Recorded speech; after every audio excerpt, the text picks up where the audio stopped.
Hey all, this is what I think here. Today I'm going to be reviewing the new book, The Tales of the Vedas and the Upanishads, written by Kamlesh Patel, or lovingly referred to as Daaji. In short, the book is an anthology of 25 stories taken from the Vedas and the Upanishads, combined with Daaji's ideas, thoughts, and teachings. My favorite aspect of the book is the three stories, and one of which are the dazzling bird in the tree, the who's the best, and the golden mongoose and the wonder soup. Another aspect that I liked, apart from these stories, were the let's talk about it sections at the end of each story. These sections or pages just explained the meaning of the story and broke them down into ways that can be understandable for a child. These sections also encouraged family reading time, where the family reads the book with the child and explains it for them, sharing their experience of how this meaning or how this Veda or Upanishad came into their life. Me and my family did this, and it was really fun. Last but not least, there's the dislikes of the book. There was some typos, and this implies to me that the book was sort of rushed or not edited or reviewed properly. But in the end, it's a good book. And I want to take three things away from my favorite stories from these. I'm going to be starting off with the dazzling bird on the tree. Now, this story is all about a bird who's always looking up to the bird above it on this tree. There's a tree, two branches, one bird on the lower branch and another bird on the highest branch.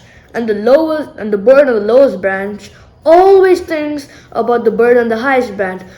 Oh, how free it must be, how beautiful it is. So one day, it decides to go up there and talk to the bird.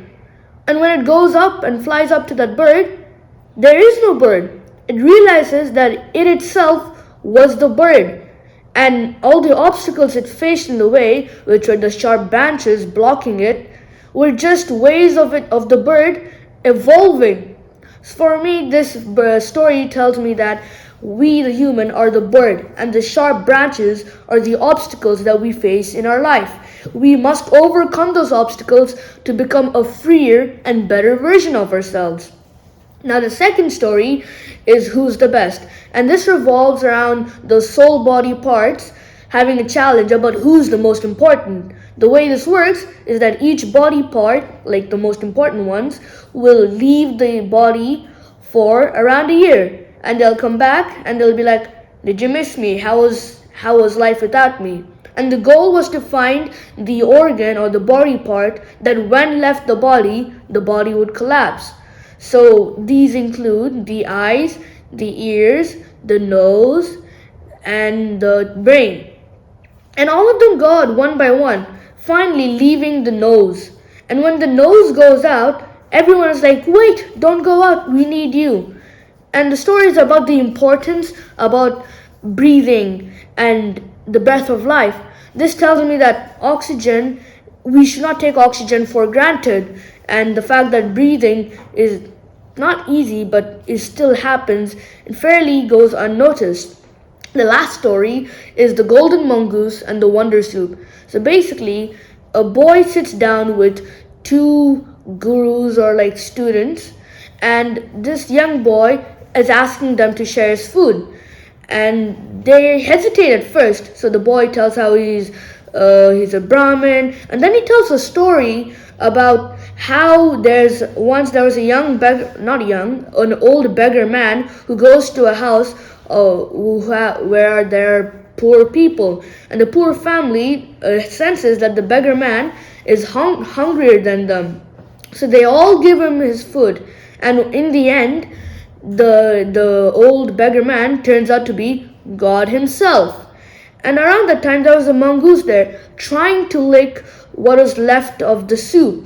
And because the family gave the old beggar man great hospitality, when the mongoose licked it, it turned part gold because God has wished them with a great life.